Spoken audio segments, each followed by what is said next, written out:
For the last decade, I have revisited a story that, no matter what has transpired in the 12 months prior, it reminds me that life is full of color and beauty.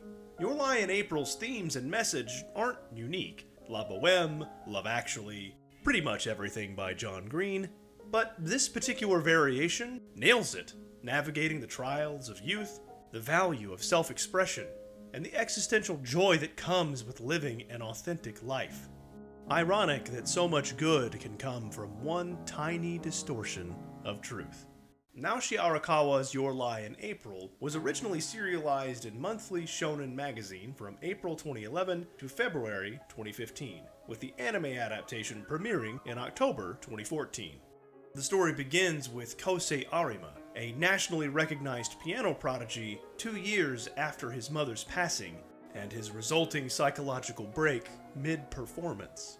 Despite the encouragement of friends and fans alike, he has not graced the ivories since.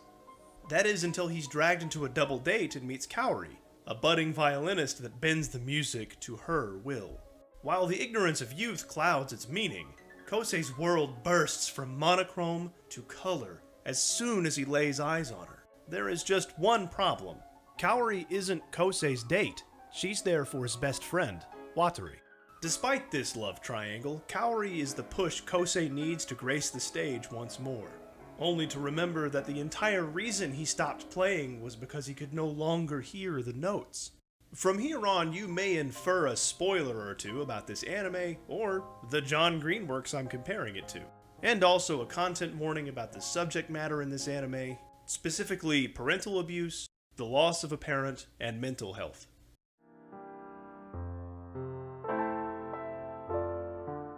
Even without the issues covered by the content warning, growing up is hard. I know, I did it myself.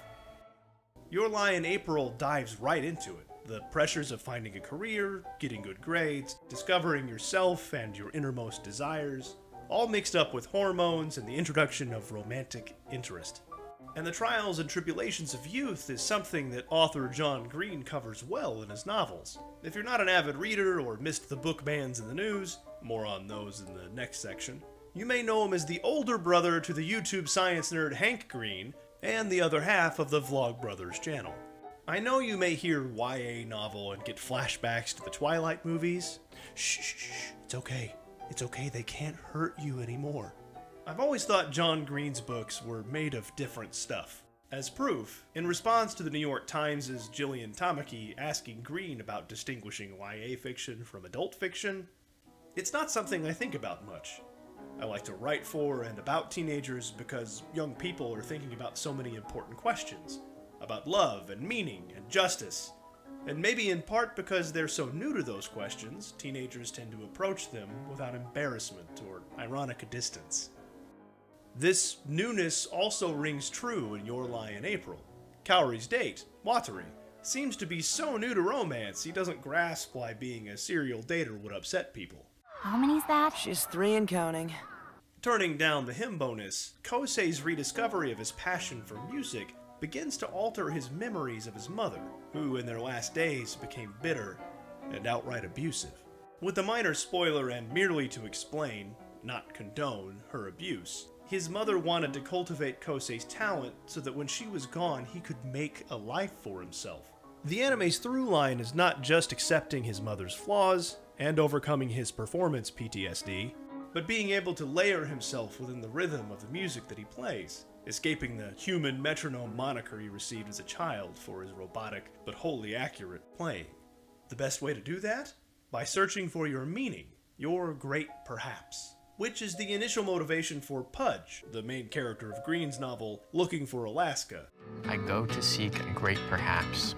Or at least that's his answer for why he's crossing state lines to finish high school. To avoid spoiling it for anyone who skipped the novel, something happens that devastates Pudge, and while he investigates the events of the devastation, he realizes that the great perhaps requires pursuit, even in the height of your suffering. I have not said the word Pudge so often, ever. I really hope he doesn't work like Beetlejuice. It's showtime. Regardless, the great perhaps is echoed in The Fault in Our Stars as well. In his letter to Hazel, Augustus says that pain is an unavoidable part of life, but people get to choose who is allowed to hurt them, sometimes just by letting them in and seeing them go. Kousei has endured more pain than most 14-year-olds, and in the midst of recovering his musical drive and talent, his mentor Hiroko expresses some concerns about what's caused him to develop as an artist, in the anime's most haunting line.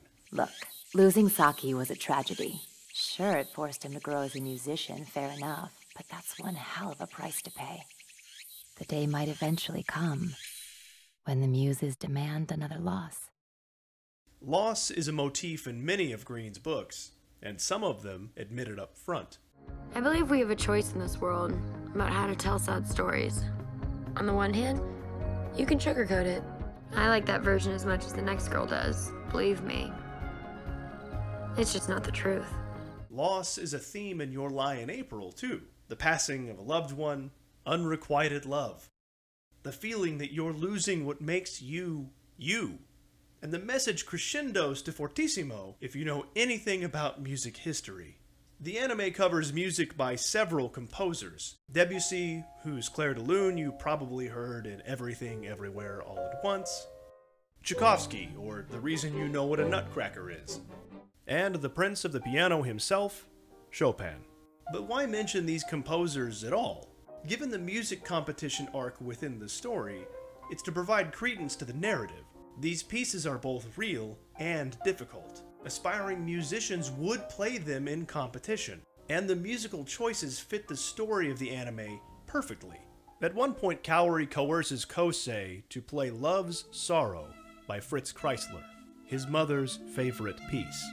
And did I mention it's a duet for piano and violin? Imagine the grief of playing your late mother's favorite song with the girl you love who likes your best friend. Love's Sorrow indeed. And Green's works have similar Easter eggs. Pudge's Great Perhaps, the pursuit of possibilities and the celebration of how things shake out, is a reference to the French Renaissance writer Francois Rabelais and his dying words, I go to seek the Great Perhaps. The Fault in Our Stars title riffs on Shakespeare's Julius Caesar, and these homages aren't for nothing. Cassius and Brutus both, unalive themselves by the end of the Shakespeare play. Hazel and Augustus' illnesses are on par with Caesar's tyranny, in their own lives at least, and while Looking for Alaska's Pudge doesn't pull a Brutus in the novel, the entire point of his seeking the Great Perhaps was to do so before he's on his deathbed. Your Lie in April goes even further using music, sometimes lightheartedly, like Rachmaninoff's arrangement of Tchaikovsky's The Sleeping Beauty Suite, and sometimes more seriously, like the final episode's use of Chopin's Ballad No. 1 in G minor. It's not only fitting that the finale have Kousei play one of Chopin's most difficult pieces, but that the entire series has used performance to paint visuals of the musician's interpretation of the music. The ballad allows for a plethora of visual metaphor, the opening a dirge, the middle a playful, lilting melody, with a bridge to a finale that could shatter the coldest of hearts. Okay, maybe not all hearts. It turns out Green and Your Lie in April have had a fair bit of criticism. I imagine it hurt for Green, who lives in Indianapolis, that a prominent suburbs library would remove his book from the young adult shelf, stating it wasn't, quote, age appropriate. Hilarious, given Green's interview with The Guardian almost a decade before. Then again, this isn't the first time or place that one of his novels has received a visceral, censoring reaction. As of 2022, the American Library Association listed Looking for Alaska as tied for the 5th most challenged book of the almost 1,300 documented demands for censorship. Oh, and Looking for Alaska is number 4 in the top 100 most banned and challenged books between 2010 and 2019. But why do I bring this up in the context of Your Lie in April? As far as I could research, the manga hasn't received the same treatment as Green's novels, but given Assassination Classroom's ban, it shows that manga isn't immune to the censorship machine. Though I think Your Lie in April has avoided bans, or at least media coverage of a ban, for a couple of reasons. Unlike Green's novels, there's no LGBTQ+ references, drug use, nor sex happening. Which is not me commenting against those things, just, Murica gonna Murica. What I do think would get it banned is the storylines about illness and death, parental abuse, mental health. One of the primary criticisms is how Kousei's depression and recovery are depicted.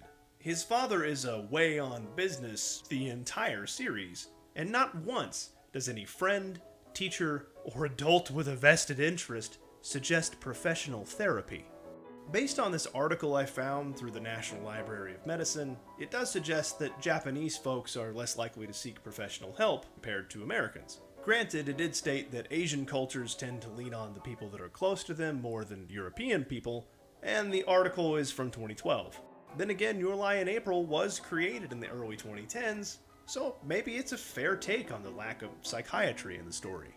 With the cultural lenses acknowledged, I've also seen the argument that Kousei seeking professional help might have clashed with the story's motif on the therapeutic nature of music. Dramaturgically, I understand this argument, but I disagree with it. I feel like nothing is lost in the story if in the montages where he's hammering away at the piano and enjoying teenage life, there was a smattering of him getting professional counseling. To be clear, I am not a mental health professional. I have been in therapy before, and I do think it's incredibly helpful. There is no shame in getting the help that you need and deserve. Caveats aside, I love Kousei's story arc and watching him rediscover his talent and passion.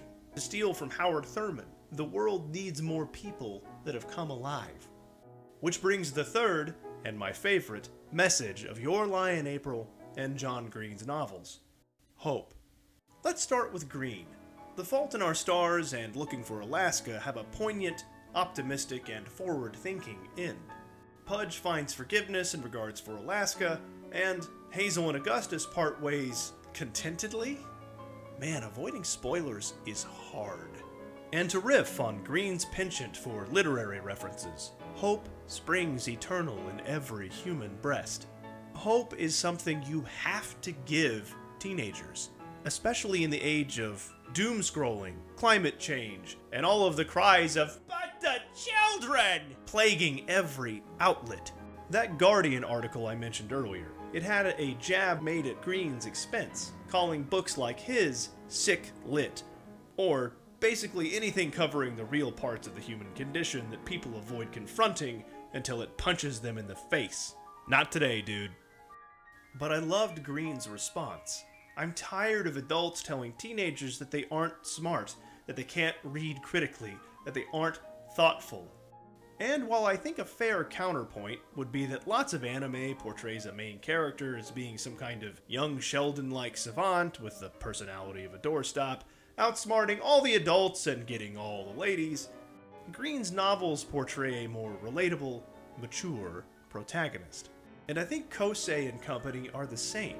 He may be a piano prodigy, but that's tempered with being timid, insecure, and his adverse childhood experiences. And as talented as Kousei is, even he needs a piano teacher to improve. We see this in his peers as well. Watari's team doesn't win the big game. Tsubaki fumbles a relationship with a good guy. Each character is in a different phase of the same process, the loss of innocence and youth. And this is why I think both Green's novels and Your Lie in April use literature and music so heavily, and why I think things that are classics earn that name. They resonate with the human condition, including the realities that Kousei, Pudge, and Hazel face. The written word lingers because it elicits a reaction within the reader. Hamlet is a 4-hour play, and even people that have never read or seen it know its most famous lines. To be or not to be, that is the question. Music has that same lasting power. I'm going to guess that you've heard this riff when someone in an old cartoon, say, is about to be Thanksgiving dinner.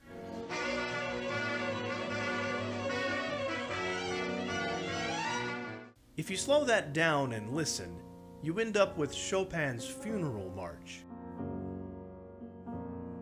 Think about how many witticisms and musical phrases you've heard, but don't know where they're from. Or, as the anime puts it, Music connects us with the people we know, and with the people we don't. All the people in the world.